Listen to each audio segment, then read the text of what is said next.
नमस्कार दोस्तों, मैं हूँ अर्चना त्यागी। एक बार फिर से आपके साथ हिंदी लेखक परिवार के यूट्यूब मंच पर और आज प्रस्तुत कर रही हूँ उषा माहेश्वरी जी पुंगलिया द्वारा लिखित एक कहानी अंतराल, जिसे उनके कहानी संग्रह सांप सीढ़ी और अन्य कहानियाँ से लिया गया है। तो प्रस्तुत करती हूँ एक समसामयिक कहानी अंतराल। तर्पणा ने घड़ी में देखा। 7 बज रहे थे। ट्रेन लगभग 8 बजे उसे अपने मुकाम पर पहुंचा देगी। उसने आसपास बैठे सहयात्रियों की ओर देखा। वे चाय नाश्ता करने में व्यस्त थे। उसने सोचा, अब तैयार हो जाना चाहिए। ज़रूरत की वस्तुएं ले बाथरूम की ओर चल दी। बाथरूम में पहुंचकर दरवाज़ा बंद कर चिटकनी लगाई। घूमकर दर्पण में देखा। सफ़र की थकान और उड़ती हुई मिट्टी की परत से आवृत चेहरा पिटा हुआ सा लग रहा था।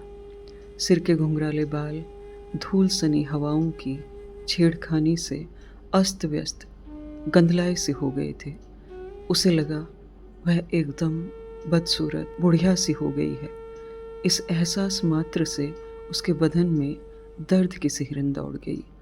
याद आई बीते दिनों की अपनी सूरत, यौवन की उमंगों में पगी, बासंती हवाओं से उल्लसित स्वप्निल आंखों वाली तर्पणा, खिली सुबह सी, खिलखिलाती दोपहर सी और हंसती मुस्कराती संध्या सी तर्पणा, गुलाबी अधरों से गुनगुनाती, कदमों से थिरकती मस्ती और हर पल हर जगह रोमांचित करने वाली हंसी, खुशी जीती हुई तर्पणा, अरमानों के झूले में झूलती तर्पणा अब कहाँ थी। दिन रात वही थे, सुबह संध्या वही थी, हवाएं भी वही थी, अधर भी वही थे, पाँव भी वही थे। नहीं थी तो वही तर्पणा जो इन्हें अपने मन के गले में घुमाती फिरती थी। आंखों में आंसुओं की धारा बह निकली। गालों पर आंसुओं की धार दर्पण में खरोंच सी लग रही थी। चेहरा और अधिक मायूस हो उठा। उसने जल्दी से नल खोला, मुंह धोने लगी। खूब रगड़ा, जैसे चमड़ा ही उतार देगी। मुंह धोकर देखा, चेहरे पर मोटी मोटी पानी की बूंदें औस से चमक रही थीं। उसे अच्छी लगी। चेहरा अब निखर आया था। तौलिए से पोंछा, बाल खोलकर संवारने लगी। घुंघराले बालों का सौंदर्य उजागर हो गया, लेकिन उदासी का आवरण न छुप सका। सोनी सोनी आंखें पीड़ा का एहसास दिए बगैर न रह सकी। उसने जल्दी से बाल बांधे, साड़ी ठीक की। अपने को स्मृतियों से बचाने के लिए जल्दी से सामान समेटा और दरवाज़ा खोल बाहर निकल आई। अपनी सीट पर पहुंचकर सामान को यथास्थान रखा। सीट पर बैठ खिड़की से बाहर की ओर देखने लगी। जैसे जैसे ट्रेन अपना फासला तय कर रही थी, उसका मन आने वाली परिस्थितियों की कल्पना मात्र से सिहर रहा था। इतने सालों बाद लौटना कितना अजीब लग रहा था। जानी पहचानी दुनिया उसके लिए आज एकदम अपरिचित हो गई थी। जाने कैसी होगी अब। सारे चेहरे अपरिचित हो गए होंगे। सोचना पीड़ित कर गया। मन इस अलगाव के एहसास से उदास हो गया। नाते रिश्तों का अस्तित्व उनके जीवन में अब कोई महत्व नहीं रखता था। जीवन की गति शून्य सी सपाट थी। ट्रेन अपने मुकाम पर पहुंचकर रुक गई। प्लेटफॉर्म की भीड़ में उसका भाई नीरज दिखाई दिया। उसकी आंखें मुस्करा पड़ी। वह कुलियों और यात्रियों की भीड़ को चीरता हुआ डिब्बे में घुस गया। सामने आते ही उसके चरण छुए। उसका दायां हाथ यंत्र चालित सा नीरज के घने बालों वाले सिर को थपथपा गया। नीरज ने प्रफुल्लित होकर पूछा, सफ़र में कोई तकलीफ तो नहीं हुई? उसने ना में सिर हिला दिया। नीरज ने अटैची उठा ली। सुबह की ताजगी वातावरण में घुली थी, लेकिन सैकड़ों लोगों की टकराहट में तर्पणा को घुटन महसूस हुई। चारों तरफ एक दौड़ सी लगी थी। लोगों की आवाज़ें कोलाहल में परिवर्तित हो गई थीं। किसी तरह वे स्टेशन से बाहर निकल आए। तर्पणा को सारा माहौल बदला बदला सा अजनबी लग रहा था। हालांकि खास कुछ भी परिवर्तन नहीं हुआ था। हाँ, विस्तार और नई सुविधाएं जुड़ गई थीं। घर पहुंचकर देखा, पुराना बदबूदार गली वाला छोटा सा मकान था वहाँ, जिसमें उसकी जिंदगी के 24 बसंत दफन हुए थे। नए मकान के मुहूर्त पर उसे निमंत्रण मिला था, किंतु वह नहीं आई। आकर करना भी क्या था? जीवन का घरौंदा जिसे उसने अरमानों और प्यार की अनुभूतियों को सहेज कर तैयार किया था, संस्कारों के गुलाम घर वालों को नहीं भाया था, तो पत्थर चूने से बने घर के मुहूर्त पर वह क्यों कराती? घर के अंदर प्रविष्ट होते ही बाबूजी दिखाई दिए। नजरें मिलते ही उनके वक्त से पिटे चेहरे पर मायूस मुस्कान उभर आई। गड्ढों में धंसती आंखें डरावनी हो उठी थीं। वह एक पल ठिठकी, लगा रो पड़ेगी। जल्दी से आगे बढ़कर उनके पांव छुए आर्द्र आवाज से कहा, सदा सुखी रहो। सुनकर वह अंदर तक चटक गई, आंखें नम हो आईं। बाबूजी ने गला खकार कर कहा, बैठो बेटा। बाबूजी का चिर परिचित संबोधन सुनकर याद आई तर्पणा की तरुणाई का एहसास कराते हुए जब कोई कहता, रमानाथ, ब्याह के लिए बेटी को और कितनी बड़ी करोगे? 19-20 की तो होगी ही, अब ज्यादा मत पढ़ाओ, फिर लड़का नहीं बैठेगा। बाबूजी गर्व से कहते, यार फिक्र क्या है, मेरी तर्पणा किसी लड़के से कम नहीं है। पढ़ने लिखने में फर्स्ट क्लास, खूबसूरत भी कम नहीं, स्वयं मेरे लिए दामाद ढूंढ लाएगी। सुनकर तर्पणा का लाल गुलाबी सपनों में लहराता मन झूम उठता, अपने भाग्य पर इतरा जाता। एक और पिता के उदार विचार सुनती, दूसरी ओर डॉक्टर प्रदीप का प्यार भरा आग्रह और आश्वासन पाती। उसके मन की खुशी का ठिकाना न रहता। वह हिरनी सी कुलांचे भरता फिरता, किंतु हिरनी के पांव कट गए थे जब पिता के उदार विचार सिद्धांतों से व्यवहार में बदलने से कतरा गए, परंपराओं और रूढ़ियों को तोड़ने से डर गए।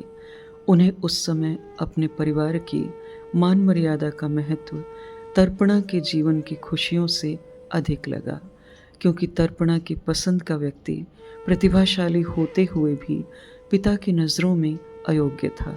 वह स्वजातीय जो नहीं था। उसके साहसिक कदम पर रमानाथ विस्मित रह गए थे। पड़ोस आंदोलित हो उठा था जिस दिन डॉक्टर प्रदीप की विधवा अध्यापिका माँ कृष्णा स्वयं उसे मांगने उसके घर आई थी। सुनकर माँ बहन सब चौंक पड़े थे। किसी को भी यकीन नहीं आया। माँ ने उदासीनता दिखाई थी और बाबूजी ने साफ इनकार कर दिया था। उसे बुरी तरह से डांटा था। परिवार की मान मर्यादा का रोना रोया गया था। बाबूजी अपने सारे विचार सिद्धांत भूल गए थे और तर्पणा विमूढ़ सी खड़ी रह गई थी। ये कौन से बाबूजी थे, नहीं पहचान पाई थी और उसका दृढ़ निश्चय तोड़ गया था। बाबूजी का हार्ट अटैक। उसे अपने अंदर तक अपराध सा महसूस हुआ और उसने डॉक्टर प्रदीप से माफ़ी मांगते हुए कहा, अभी तो मैं तुम्हारा साथ नहीं दे सकूंगी, कर सको तो इंतज़ार करना मेरा। डॉक्टर प्रदीप ने उसे बहुत समझाने का प्रयास किया, किंतु उसके ज़िद्दी ना और माँ के सांस सांस में अटकी बहू की तमन्ना के बीच प्रदीप लड़खड़ा गया। माँ के गुस्से ने तर्पणा को नकार दिया और प्रदीप के घर में एक चांद सी लड़की दुल्हन बनकर आ गई। तर्पणा का जख्मों भरा दिल जोर जोर से रोया और जीवन भर ब्याह न करने का निश्चय कर गया। पिता द्वारा लाए गए किसी भी रिश्ते को उसने स्वीकार नहीं किया। उनके बहुत रोने गिड़गिड़ाने के बावजूद वह टस से मस नहीं हुई। उनके क्रोध का भी उस पर कोई असर नहीं हुआ। वह अब पत्थर की तरह कठोर हो गई। टीचर ट्रेनिंग कर अध्यापिका बनकर गांव में आ गई। गांव ने अपना लिया तो तर्पणा की दुनिया भी वहीं बन गई। उम्र के बढ़ने के साथ उमंगें मिट चली थीं। उनकी जगह एक पाषाण मन ने ले ली थी। कैसी हो दीदी? अन्य भाई बहन उसके सामने आ खड़े हुए। वह चौंकी, वर्तमान में लौट आई, उन्हें पहचानने का प्रयत्न करने लगी। अर्चना हल्की जरी की साड़ी में दुल्हन सी लग रही थी। उसे देख एक वेदना उसे कंपा गई। अधर कांप उठे, आंखें जैसे जलने लगी। उसने तुरंत पूछा, भाभी कहाँ है? अपनी माँ को घर में सभी भाभी कहते हैं। अर्चना ने बताया, पूजा गृह में। आओ अंदर चलें, भाभी आती ही होंगी। भाई बहनों के चेहरे हल्के हल्के जैसे व्यंग्य में मुस्कुरा रहे हों। वह इस अजनबी माहौल में क्यों आई, जहाँ अब अपना सब होकर भी कुछ भी अपना नहीं था। न रिश्ता नाता था, न कोई चाह का बंधन। तब वह क्यों आई थी? नीरज का आग्रह खींच लाया था, पिता का पश्चाताप से भरा पत्र खींच लाया था। उसका मन वहां से भाग जाने को हुआ, लेकिन वह घर के अंदर की ओर अर्चना के साथ यंत्र सी चल दी। माँ सचमुच आती मिली। उसने झुककर उनके पांव छुए। सुनने को मिला, सुखी रहो। सुनकर हथौड़ी सी लगी उसे। अजीब सी अनुभूति हुई, पीड़ाजनक खुशी की। तर्पणा चाहकर भी ब्याह वाले घरेलू माहौल में नहीं घुल पाई थी। अंतर्मन और अधिक छिल गया था। नाते रिश्तेदारों में कई तरह की बातें हुई। कई उससे पूछी गई, अब भी ब्याह करने की सलाह दी गई। 30 की उम्र कोई खास बड़ी नहीं होती। जमाना बदल गया। अब क्या कोई एक के भरोसे बैठा जाता है? और कौन अब वह लौट कर आएगा? माँ पर गुस्सा आया। उसकी आंखों में आंसू क्यों आते हैं? जब से आई है उसे लेकर हर किसी के सामने रोएंगी। ये विवाह के लिए हाँ ही नहीं भरती है, और चिंता के मारे मेरा कलेजा मुंह को आता है। इसके बाबूजी अंदर ही अंदर पिए जा रहे हैं, लेकिन ये, और रो पड़ती। इतनी पाषाण। वह सोचती, किसने बनाया पाषाण मुझे? एक लड़का देख रखा है बाबूजी ने, वकील है वह। कुछ लड़के नातेदारों ने बताए। सिर्फ उसके हाँ करने की ज़रूरत थी। रिश्तों की कमी नहीं थी, क्योंकि अब वह एक कमाऊ लड़की भी थी, जिसके लिए लेन देन की बंदिश भी नहीं थी। बड़े बुजुर्गों ने ब्याह की महिमा गाई, भला बुरा समझाया, पहाड़ से ज़िंदगी की तकलीफ़ें समझाई, घर परिवार की महिमा बताई, पर वह तटस्थ सी सुनती रही। मुंह से उसने कुछ भी नहीं कहा। क्या कहती, कौन समझता? उसे समझ नहीं आया अपनी बात कैसे कहे। वह बहुत सोच रही थी, बहुत सारे सवाल दिमाग ने उछाले। समझ की उम्र के बावजूद ना समझ जिद पर अफसोस हुआ। जीवन की निरर्थकता का एहसास हुआ। यह जीवन की सार्थकता भी नहीं थी कि वह अकेली, तन्हा, सूखी, बंजर भूमि सी जिए। बादलों की कमी नहीं थी, बरसने को तैयार थे। जीवन की सरसता से भरा महीप भी एक ऐसा ही बादल था। वह उसी गांव में बैंक ऑफिसर था। पिछले 2 सालों से वे एक ही मकान में किराएदार थे। अजनबीपन की दूरी सिमट कर कब मित्रता में बदल गई थी पता नहीं चला था, और अब वे अच्छे मित्रों की तरह रहते थे। महीप का हंसमुख व्यक्तित्व और व्यावहारिक प्रकृति ने तर्पणा को मोहित कर रखा था। दोनों के संबंधों में मधुरता थी। महीप की आदतें उसे डॉक्टर प्रदीप की याद दिलाती रहती थीं। यही कारण था कि तर्पणा का अस्वीकृत मन महीप को नकार नहीं पाता था, और निकटता बढ़ती ही जा रही थी। उसे लगता, महीप अच्छा है, लेकिन अच्छा होने से क्या होता है? अच्छा तो प्रदीप भी था, पर वह स्वजातीय नहीं था। महीप भी स्वजातीय नहीं है। पिता क्या हाँ करेंगे? वर्षों के अंतराल के बावजूद पितृमोह मरा नहीं था। साथ ही उसे लगा, अपनी पसंद का निर्णय उसे स्वयं लेना होगा। उसे महीप की याद आई।